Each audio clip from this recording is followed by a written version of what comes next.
Good morning. એક IMP જે પૂછાય છે વારંવાર 3 માર્ક્સની અંદર તેવી એક આઈએમપી થિયરી છે. સમાન એટલે કે નિયમિત ઘનતાવાળા પાતળા સળિયાનું દ્રવ્યમાન કેન્દ્ર શોધો. હવે અત્યાર સુધી જે આપણે ચર્ચા કરતા હતા તે કોઈ ઘન પદાર્થને n ગણવા માટે એ રીતે વાત કરતા હતા, પણ હવે આપણી પાસે એક સ્પેસિફિક વસ્તુ છે કે એક સળિયો છે કે જે સળિયાની લંબાઈની સાપેક્ષ જેની જાડાઈ છે અને પહોળાઈ છે એ ઘણી ઓછી છે એવો સળિયો છે. ગોળ સળિયો હોય તો એની ત્રિજ્યા એની લંબાઈની સાપેક્ષ ઘણી ઓછી છે એવો એક સળિયો છે. હવે આપણે જે લીધેલો છે એક લંબચોરસ સળિયો લીધેલો છે, તમને આકૃતિ પરથી ખબર પડશે. હવે આ જે સળિયા છે એને દ્રવ્યમાન કેન્દ્ર શોધવાનું છે, પરંતુ આપણને અહીં એક વધારાનો મુદ્દો કીધેલો છે નિયમિત ઘનતાવાળા. એટલે આપણે ઘનતાને પણ મહત્વ આપવું પડશે. ઘનતા બી આમાં મહત્વની છે. એટલે દર વિશે આપણે પહેલા વ્યાખ્યાયિત કરવું પડશે ને ત્યારબાદ આપણે દ્રવ્યમાન કેન્દ્ર પર જઈએ. સ્ટેપ બાય સ્ટેપ જઈએ તો પહેલા જે આપણે વાત કરી તે આપણે લખી દઈએ કે ધારો કે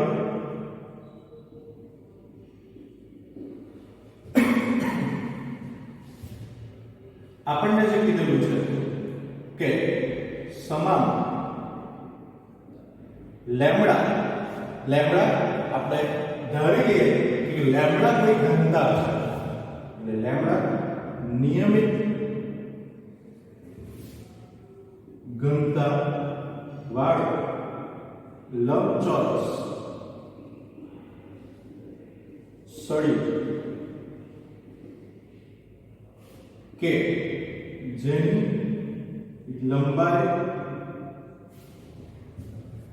ની સાપેક્ષ પહોળાઈ અને જાડાઈ અતિ સૂક્ષ્મ છે.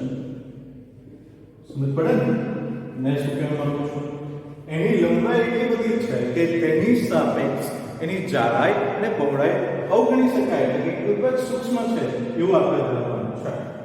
બીજું તમે એક વસ્તુ તમે આકૃતિમાં જોઈ શકો કે આ સળિયાને ધારો કે આપણે એમ કહીએ કે લંબાઈ કેપિટલ L છે એવું આપણે ધારીએ, તો આ સળિયાની જો આપણે લંબાઈ છે તે આપણે લખીએ કે સળિયાની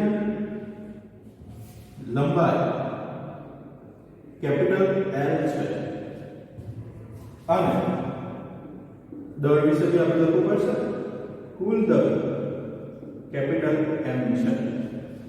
હવે આપણે જે ચર્ચા કરવાની છે તેમાં જવાબ પહેલા આપણે જે ઘનતા દળ તો તેના આધારે દળ વિશે વ્યાખ્યાયિત કરીએ કે સળિયાનું દળ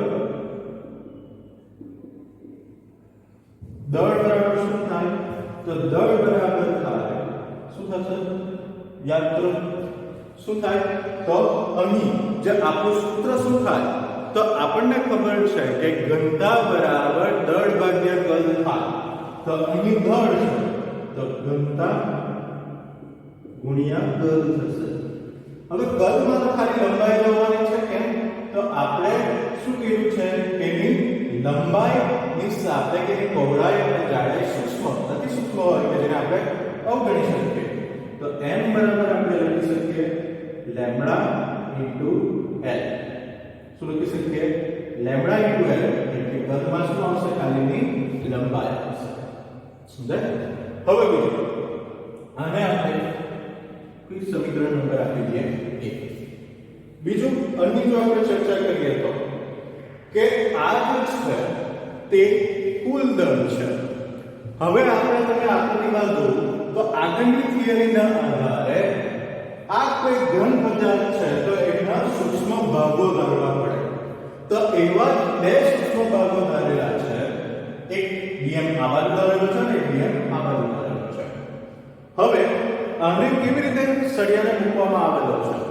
તો અહીં જે યામો છે તેમાં જો મેં યામ દર્શાવેલા નથી તો અહીં આ x યામ છે તો આ પ્લસ x યામ હશે તો આ કેવો છે માઈનસ x યામ છે આ ઉગમ બિંદુ છે હવે y અને z નું કામ નથી તો તમે અહીંયા જોઈ શકો છો કે એ સળિયાનું ભૌમિતિક કેન્દ્ર ભૌમિતિક કેન્દ્ર શું છે તો બધાને ખબર છે કે આ જે પેન છે તેનું ભૌમિતિક કેન્દ્ર એટલે ક્યાં તમે કહેશો તો અહીં વચ્ચે આની અંદર કશે હશે એટલે વચ્ચેના ભાગમાં અહીં કશે હશે તો એવું સળિયાનું ભૌમિતિક કેન્દ્ર ક્યાં હશે તો એની લંબાઈના વચ્ચે હશે તેવું ભૌમિતિક કેન્દ્રને એના ઉગમ બિંદુ પર મૂકેલું છે હવે તે ઉગમ બિંદુથી કોઈ x અંતરે બંને બાજુ જે સમાન x અંતર છે તેવા અંતરે dm જેટલું સૂક્ષ્મખંડ ધારેલું છે તો આ જે dm જેટલું સૂક્ષ્મખંડ ધારેલું છે તો એનું દળ કેટલું થશે તે આપણે મેળવવું પડશે જે આ સૂત્રના આધારે આપણે મેળવવું પડશે સમજ પડી છે કે બરાબર એટલે પહેલા આપણે જે આકૃતિમાં ધાર્યું છે તે આપણે લખી દેવાનું કે ધારો કે શું કહ્યું આપણે તો આ સળિયાને x યામ પર મૂકેલ છે જેમાં સળિયાનું ભૌમિતિક કેન્દ્ર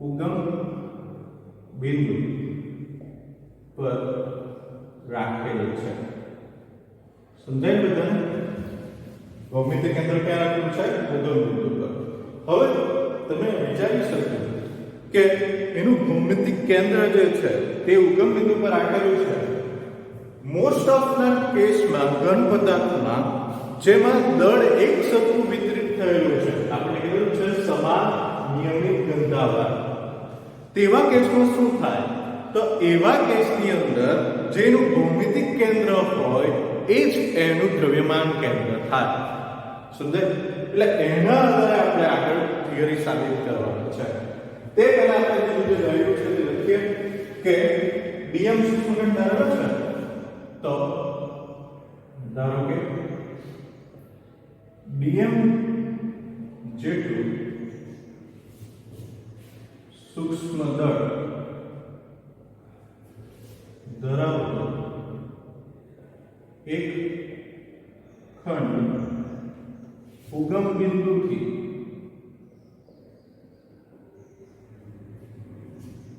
પ્લસ x અને માઇનસ x અંતરે આવેલ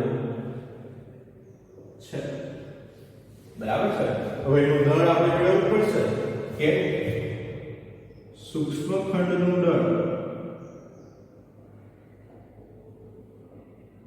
dm ચાલો આ સૂત્ર પ્રમાણે શું લખી શકીએ તો આ m છે અહીં એવું dm હવે ઘનતા તો સેમ રહી ઘનતા એ કેવી રહેશે સેમ એટલે અહીં આવશે લેમ્ડા ઇન્ટુ લંબાઈની જગ્યાએ શું આવશે તો આ જે ખંડ છે તે સૂક્ષ્મ ખંડ છે અને એની જાડાઈ કે એની પહોળાઈ કે એની લંબાઈ કેટલી આવશે સૂક્ષ્મ આવશે એટલે આપણે જો x ડાયરેક્શનમાં છે તો અહીંયા આપણે કરી દઈએ dx અને આને સમીકરણ નંબર આપી દઈએ 2 હવે પડી ગઈ એની લંબાઈ x યામ પર હોવાથી ને શું ધાર્યું છે dx સૂક્ષ્મ ખંડ આવેલો છે કેમ તો આ જે dx જેટલો સૂક્ષ્મ ખંડ છે એનો આપણે આવા નાના ભાગોનો સરવાળો કરતા જઈએ તો આપણને શું મળી જશે કેપિટલ L જે કુલ સળિયાની લંબાઈ છે અને આ રીતે લખી શકું સમેશન પર સંકલન ઓફ dx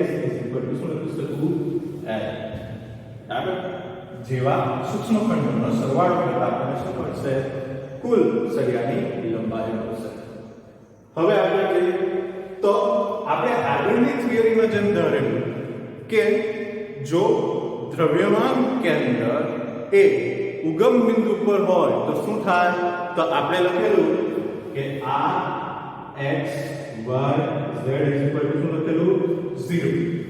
હવે અહીં આપણી પાસે ઉગમ બિંદુ પર છે તો અહીંયા કેટલા છે એક જ છે ને x. તો હવે આપણે જો આના માટે લખવું હોય કે દ્રવ્યમાન કેન્દ્ર કાઉન્સમાં લખી દઈએ શું ભૌમિતિક કેન્દ્ર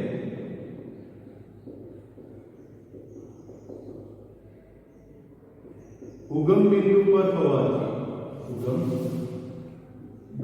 પર હોવાથી શું લખી શકીએ હવે તો x બરાબર 1/n x dl જે આપણે આગળની થિયરીમાં જોયું છે અને એના બરાબર શું થઈ જાય 0 થઈ જાય. ચાલો હવે આપણે શું લખી શકીએ તો 1/n x dl. હવે તો x dm છે તો x dm છે તો dm નું સૂત્ર શું થાય તો આપણે સમીકરણ 2 માં છે અને લિમિટ ક્યાંથી ક્યાં થાય તે આપણે લખી દઈએ તો લિમિટ ક્યાંથી ક્યાં જશે તો આપણે આખા સળિયા માટે દ્રવ્યમાન કેન્દ્ર શોધવાનું છે એટલે 0 થી l એટલે સળિયાની લંબાઈ કેટલી છે કેપિટલ L ધરેલ છે આપણે. હવે x dm ની કિંમત અહીંયાથી શું થાય લેમ્બડા dx સમીકરણ 2 પરથી લખી શકાય એવું યાદ રાખવા માટે લખી દેવાનું. હવે જો તો અહીં લેમ્બડા છે એ લેમ્બડાની કિંમત આમાંથી સમીકરણની કિંમત મેળવવા ટ્રાય કરીએ તો m/l થશે. એટલે હવે એ કિંમત મૂકીએ કેપિટલ X બરાબર 1/m 0 to l x into શું થશે m/l છેદ l into dx સમીકરણ 1 પરથી લખી દેવાનું એટલે યાદ રહે કે આ સમીકરણમાંથી આપણે કિંમત મૂકેલી છે. હવે આગળ તો m અચળ છે l અચળ છે એ બહાર કાઢી લઈએ એટલે હવે m into 1/l 0 to l x into dx cancel થઈ જશે. ચાલો હવે સંકલન કરવાનું છે x ને યાદ છે કે x n નું સંકલન શું થાય આ એનું સામાન્ય સૂત્ર છે તો એનું સંકલન થાય x n + 1 છેદમાં n + 1. હવે આપણી પાસે n ની જગ્યાએ કેટલા છે તો અહીં કઈ નથી એક આવશે એટલે હવે જો મારે સંકલન લખવું હોય 1/l 0 to l તો x²/2 સોરી આ તો નીકળી જશે.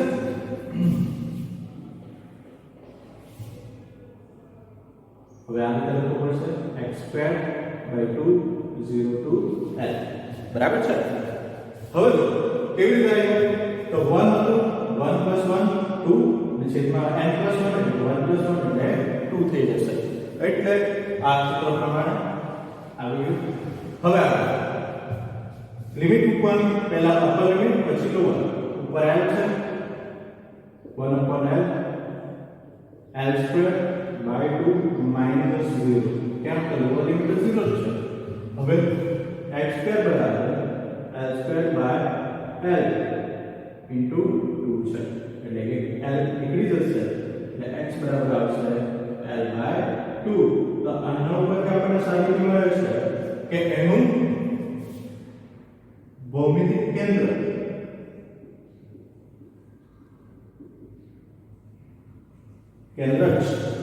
દ્રવ્યમાન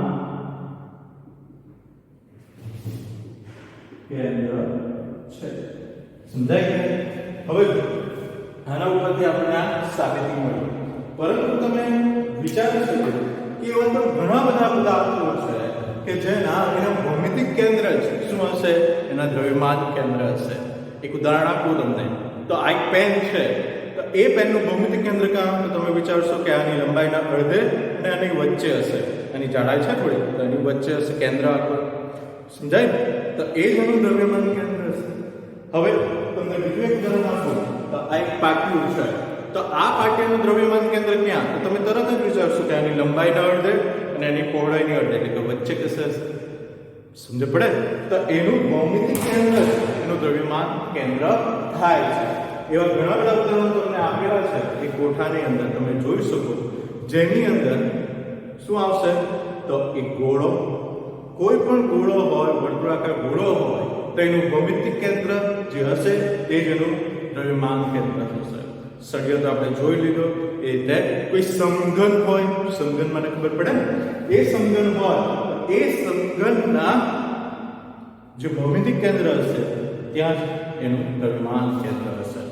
બીજું તો આગળ આપણે જોઈએ તો ઘન ગોળો, પછી કોઈ તકતી હોય. હવે તકતી શું? તો તમે ચક્રફેક જેવું કર્યું હશે, તે એટલે કે પતલી દળ ધરાવતી વર્તુળાકાર કહેવાય, તેને તકતી કહેવાશે. તો એનું પણ ભૌમિતિક કેન્દ્ર હોય, ત્યાં એનું દ્રવ્યમાન કેન્દ્ર હોય. ટૂંકમાં આપણે જો જોઈએ તો સમાન અને નિયમિત ઘનતાવાળા હોય તો એનું ભૌમિતિક કેન્દ્ર જ એનું દ્રવ્યમાન કેન્દ્ર થાય. એટલે કે દળનું એક સરખું વિતરણ થયેલું હોવું જોઈએ, તો એનું ભૌમિતિક કેન્દ્ર દ્રવ્યમાન કેન્દ્ર થાય. સમજાય?